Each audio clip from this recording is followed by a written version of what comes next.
presiding.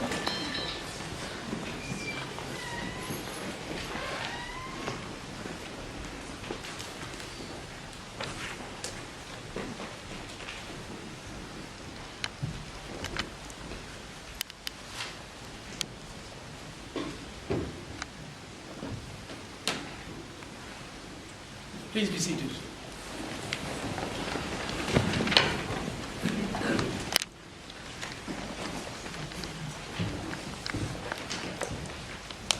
Mr. John Ashe, next of kin, and Mr. Timothy Michael Healy, counsel for the Ashe family.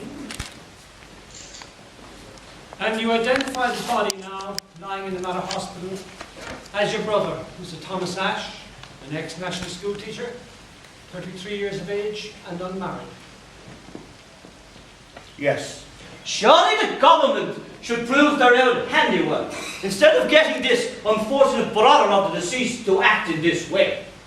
Identification can be proven this way, if necessary. Surely the people who murdered the man should identify him. It is my normal practice in cases like this to get relatives for identification. This is a unique case. There has been nothing like it before. Yes, you are in your rights. I am going on in the everyday, ordinary custom adopted in these cases. This gentleman is here for the sole purpose of identification. Now, do you have any questions for the witness? I would not put this gentleman through the pain and sorrow of asking him any questions.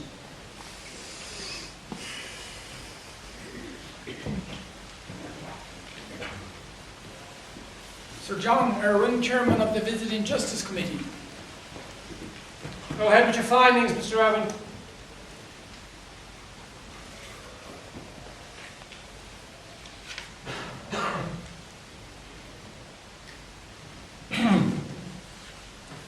His cell door was open, and lying in the corner of the cell, lying on the bare boards, with no bedding or furniture of any description, was Mr. Ashe.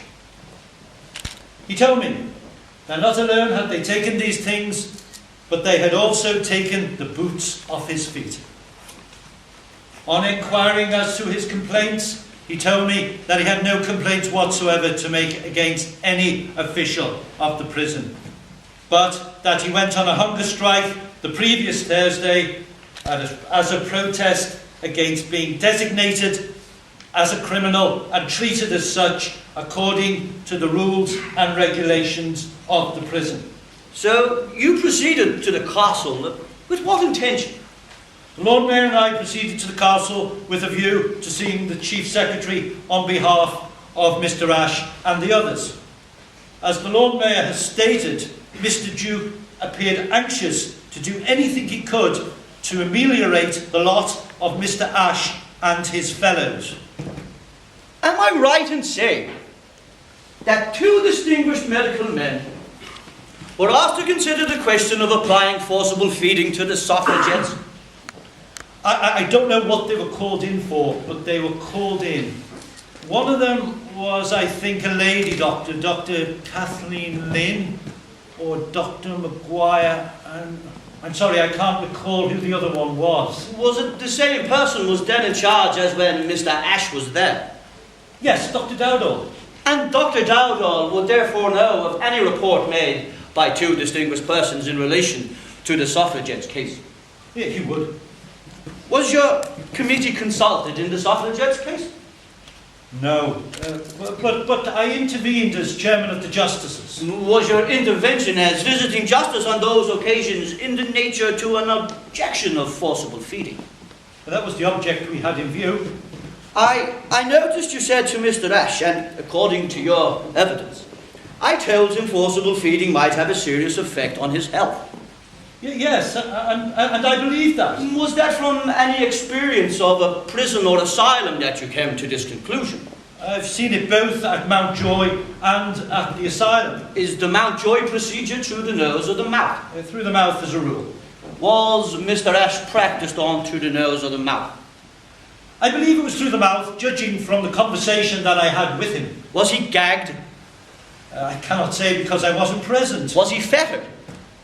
The rule is that if a prisoner resists, he is put in a chair and strapped. Of course, I cannot say what took place in this case. No doubt we will get that from the prison authorities. They will exhibit their usual candour.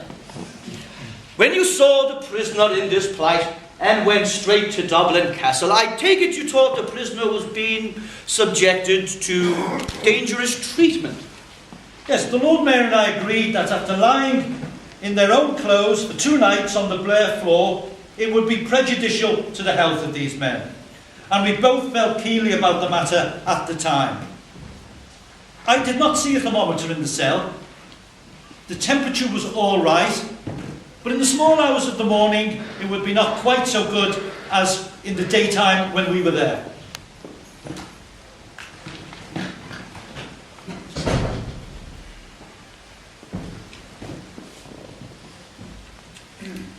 Professor Edmund Joseph McWeeny, pathologist at the Mater Hospital. And your file, Mr. McVeigh? I consider death to be due partly to syncope, owing to the failure of a weak and slightly dilated heart, and partly to the intense passive congestion of both lungs. Can you repeat your findings of the heart and lungs again, please? But the congestion of the lungs was quite recent, and the lungs, apart from that, were perfectly healthy. The heart was 3 ounces above the ordinary weight. Mr. Ashe was a man of excellent physique, but fat. One would expect a large heart to go with a large physique. To some extent, fat is a sort of reservoir in which a man can draw on in times of hunger. How long would you expect a well-nourished man, fairly fatted in his physique, to stand hunger, pure and simple? And that would depend on whether he got an abundant supply of water. If he drank water ad lib, he would keep alive for longer than without it. Of course, the deceased did not die of hunger. There was nothing in the condition of his organs to provide that. I pointed out the condition of the heart, and the lungs were the organs immediately responsible for his death. That is the result you would expect from forcible feeding, congestion of the lungs. I think so, although I have no positive experience on the point.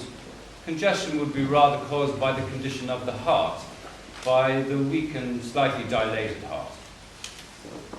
Taking the heart in the condition you saw it, how long would you give a person to live? I would consider a man of that type of heart to easily succumb to any sudden shock or any physical struggle he may have to go through. It would be routine practice for a patient to be examined before subjecting them to a surgical operation. I'm not at all sure that the condition of Mr. Ashe's heart could be detected.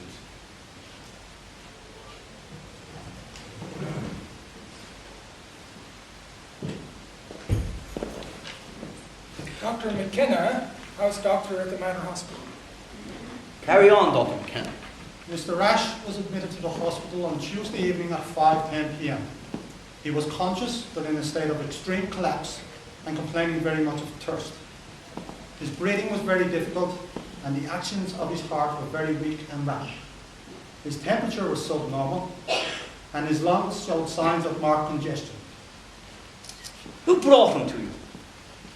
I cannot tell. He was in the ward when I saw him. Will you give me the name of the official who received him? I would like to know the condition in which he was brought to the hospital. He was delivered into the custody of a sister of the institution and then I was sent for. I take it then those who brought him then gracefully retired. I saw a policeman in the corridor. He was brought to you by the police?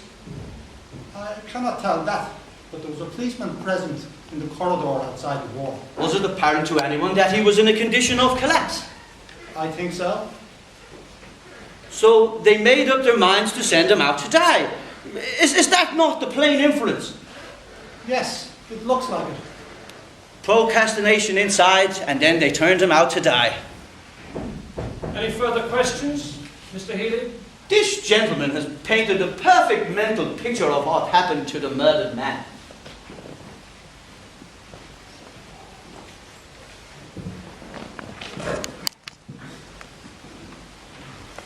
Sir Arthur Chance, senior doctor at the Mater Hospital. In your opinion, Sir Arthur Chance, what was the cause of death? Primarily heart failure, associated with edema and congestion of the lungs. Do you agree with the evidence of Sir Thomas Miles and Professor McWeeny as the cause of death? Yes. What is your experience with forcible feeding? I have no practical acquaintance with forcible feeding. This is the first time I've been asked to express an opinion on the subject. Do you agree with the evidence of Sir Thomas Miles? I don't accept all that Sir Thomas Miles said. Do you advise the jury not to act on it? I submit it's unfair to ask me, given the long examination of Sir Thomas Miles, to accept everything he has uttered. I want to give my opinion in answer to any questions you may have from me. With what portions of the evidence do you differ? I can't tell you all the portions. If you give me the deposition, I will read each passage.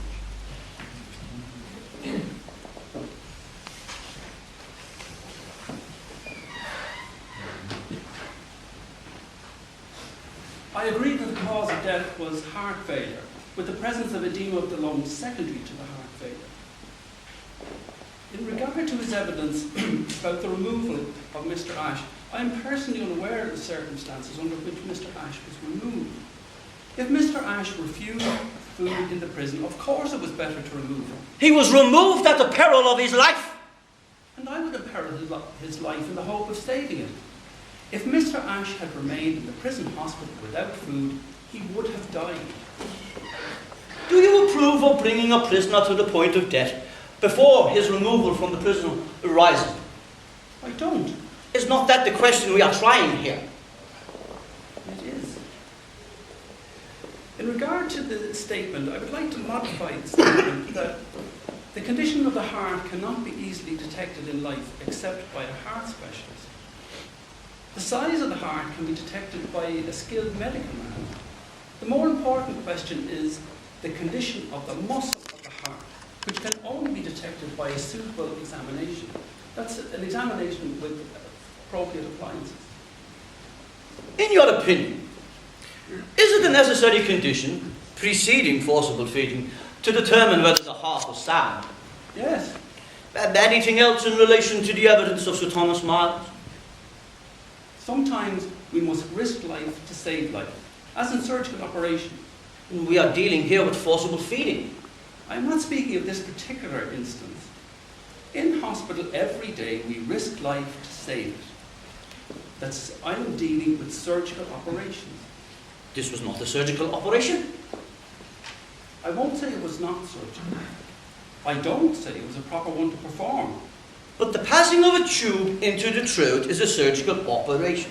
Therefore, in this matter, forcible feeding is a surgical operation as performed. Yes. Would you describe to the jury the process of forcibly feeding a patient? The patient would have to be restrained. His head would have to be held steady. His mouth, I'm assuming resistance, not artificial, but forcible feeding. His mouth forcibly kept open. Kept open by a gag? Kept open. Let's stand at that. Then the tube would be passed down the throat into the stomach. The tube would be about 3 feet in length, and about 18 inches of that would be used. A funnel would be used to force the food into the tube. A wide, soft tube, or better, a narrow, hard tube would be likely to cause injury. Then, depending on the resistance, it might be decided to bind or fetter the limbs. Is the best way when a man is lying down or sitting in a chair? I think theoretically, the best position is with the patient lying prone and the head low. What is the practical way? I have no experience of forcible feeding. You see how awkward it would be. Were you to say that the best method would be to sit him prone, as where the prison doctor said he set him upright, sitting in a chair. I suppose if you feed him upright, you get the food in more quickly. If he is lying, the food is less likely to go down. There's a good deal to be said on both sides. I would have the patient lying down.